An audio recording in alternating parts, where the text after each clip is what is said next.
안녕하세요. 오늘도 잠깐 짬 산행을 들어왔습니다. 자, 제가 황하 산책한 거를 올려드렸습니다. 저희 구독자님께서 황하를 산책을 하셔서, 물론 이제 사진은 저한테 어마무시하게 옵니다. 그 중에 올해는 굉장히 보람이 있네요. 두 분이 일단 성공을 하셨어요. 드디어 이제 색화철이 온 거죠, 산책. 하나는 제가 먼저 보여드렸고요. 하나는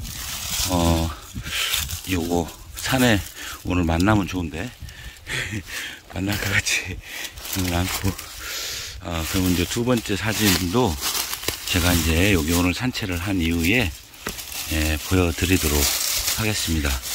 꽃이 안 보이네요. 꽃이 있을만 한데 다 대준데.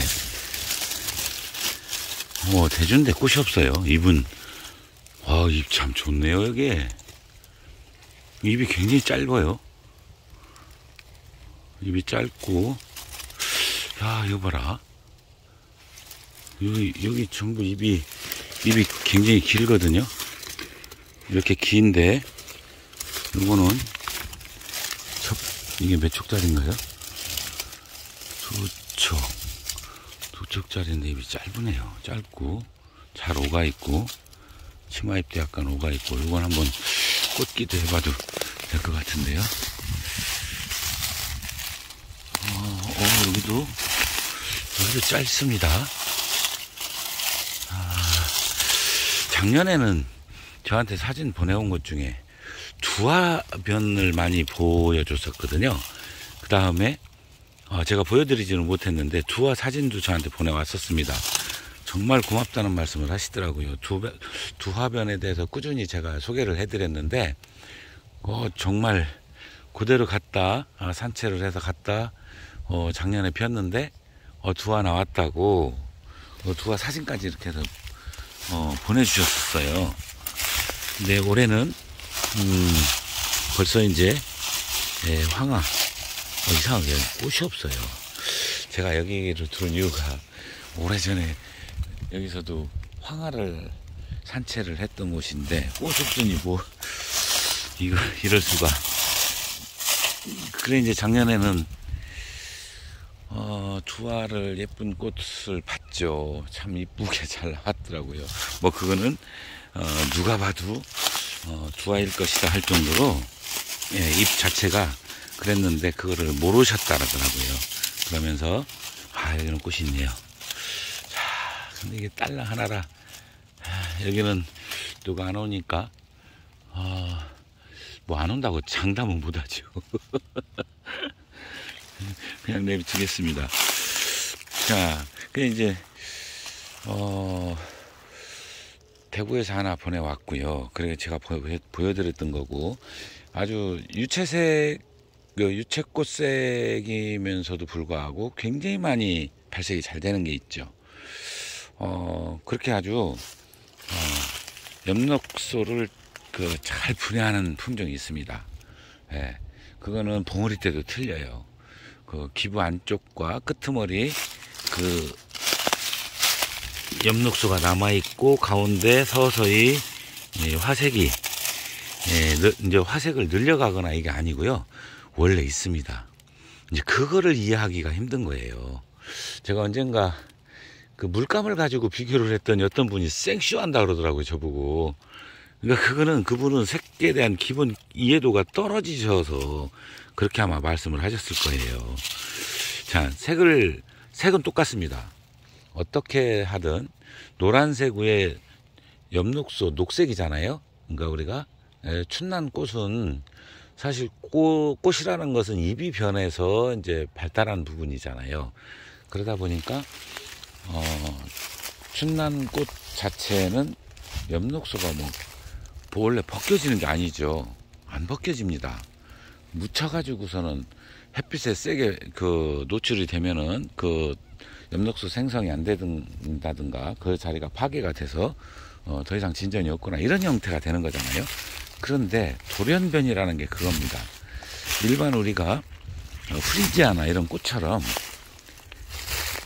그 유전적 특성에 따라서 벗는 거예요. 이제 그걸 설명을 하는데, 그거를 이해하기가 그렇게 어려운 것 같습니다.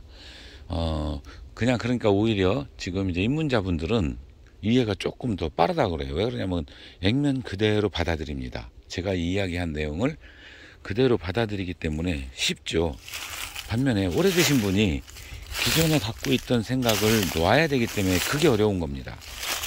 그래서 아마 그런 것 같습니다. 자, 오늘 제가 이제 보여드릴 내용은 정말 어려운 거 산치했어요. 엽록소가 깔끔하게 쫙 벗는 게 아니에요. 그런 거를 산채를 하셨는데, 그거를 화판 전체적으로 엽록소가 부서진 상태를 확인하시고 집에서 개화한 상태까지 이렇게 해서 이제 보내오셨더라고요. 제가 허락을 맡았죠.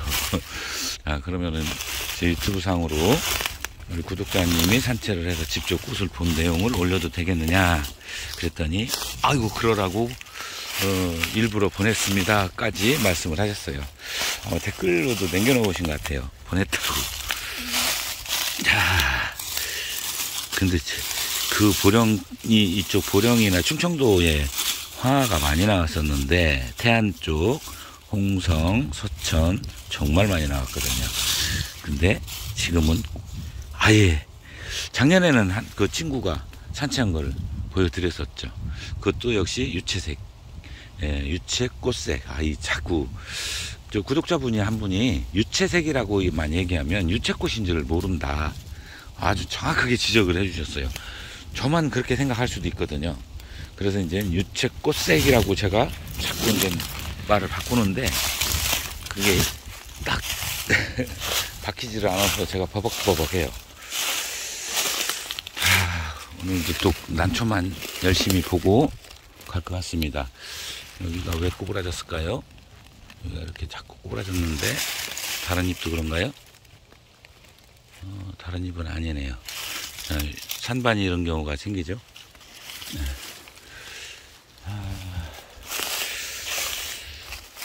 오늘도 역시 저는 내용 없이 또 대주 자리가 여기 이제 확확 늘어나는데요. 이런 대주가 이건 당연히 꽃이 있겠죠.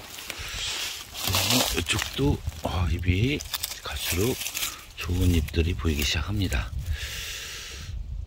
자, 그러면 보내주신 제가 꽃을 보여드리도록 하겠습니다.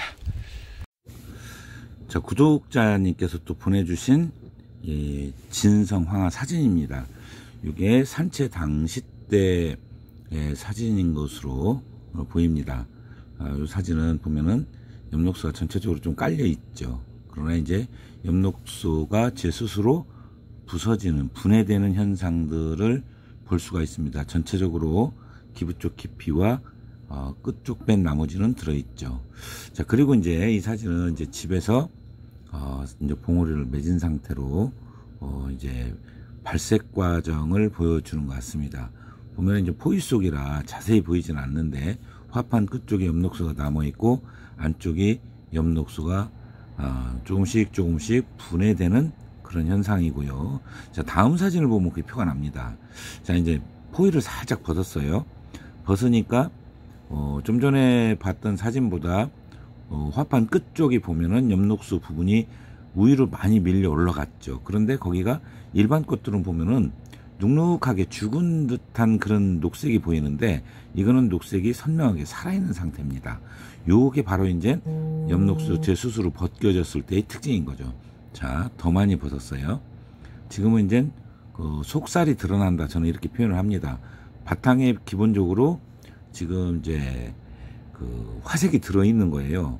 그러니까 카로티노이드라는 성분이 있어서 노란색을 나타내는데 유채색 꽃 화색의 특징이 그대로 나타나 있는 그런 모습입니다. 자, 이제 좀 벌어졌어요. 자, 엽록소가 더 많이 분해돼서 이제 속살이 확연히 드러난 상태죠. 자, 여기서 이제 구분할 수 있는 게 뭐냐면 봉심과 주부판색의 차이가 좀 있어요. 봉심 쪽이 조금 약하면 기부 쪽이 하얗거나 약하면 그것은 유채꽃색 황화라고 제가 구분을 짓는 겁니다. 발색 방법이 다르다고 그랬죠. 예, 그 특징이 그대로 나타났습니다. 자, 다음 사진은 이제 만개한 사진인데요. 자, 만개한 사진이죠. 이거는 꽃잎장이 잘 타지도 않고요. 그리고 이제 대륜으로 이렇게 핀 걸로 보이는데, 자, 화통을 안 씌우고 수태를 잘 덮어서 피운다면 아마 이보다도 훨씬 더 나은 모습으로 개화하지 않을까, 이런 생각을 해봅니다. 자, 유채꽃색 특징이 잘 나타났습니다. 자, 어떠셨나요? 조금 더 먼저 보여드린 것보다 어렵죠? 예, 그렇게 미세하게 나눠보면 다양한 형태들이 나옵니다. 자, 그러나 이것도 좀 전에 보여드린 것도 유채꽃 화색의 황화입니다. 자, 햇빛에 많이 노출을 시키면 노란색도 같이 분해돼서 나갈 가능성이 있다, 이랬죠. 개나리 새끼는 안 나갑니다. 색이 안 나가는데 유채 새끼는 엽록소가 다 분해된 이후에 개나리 그러니까 노란색도 같이 분해되기 때문에 그 적정선은 키우시는 분이 반드시 판단을 하셔야 됩니다. 이제 개나리색도 어느 분이 산채를 하실 겁니다. 뭐 제가 하든 아니면 저한테 지금 가까이 붙어서 또 배우는 분들이 있어요. 예, 그분들이 하든 아니면 우리 구독자님들 중에 분명히 올해는 개나리 꽃 화색도 나오리라 생각이 듭니다. 자, 사진 보내주실 때는 반드시 봉심 사진도 같이 보내주셔야 됩니다. 그리고 산에서 한 가지 꿀팁을 드리면, 자, 엽록소가 자연 분해되는 이유가 뭐라고 그랬죠? 첫째, 시간이 되면 됩니다.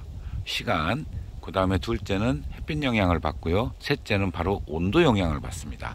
그러면 꽃을 따서 손으로 꼭 쥐고 있으면요, 자, 장갑 속 안에다 쥐고 있으라는 얘기입니다. 그러면은 한 20몇 도, 30도 가까이 되겠죠. 우리 손바닥 온도가 그 정도 된대요. 그러면 그걸 들고 1시간 내지 2시간만 있으면 엽록소가 분해된 모습이 딱 보입니다. 황화가 아닌 꽃은 그대로 있죠. 전혀 변화가 없습니다. 그러나 황화는 처음 땄을 때와 손에서 쥐고 한두 시간 지난 다음에 색깔이 다른 부분을 감지하실 수 있어요. 이것도 꿀팁입니다. 또 한 가지 있죠. 주판을 감싸는 봉심 부분에 까맣게 탄 부분이 있느냐. 요즘은 많이 헤쳐놨기 때문에 그런 모습도 볼 수 있다고 그랬죠. 요것만 아시면 다 배우시는 겁니다. 그러면 유채꽃색 화색이든 개나리꽃색 화색이든 두 가지 형태의 진성황화를 다 구분하실 수 있는 겁니다. 나머지는 간단하죠. 서호반에서 나오는 거니까. 그 외의 거에 대해서는 저는 일체 언급을 하지 않습니다. 그까지 오늘 말씀드리고 여러분들도 반드시 좋은 행운을 만나시리라 믿고 그렇게 되길 바라면서 마치도록 하겠습니다. 감사합니다.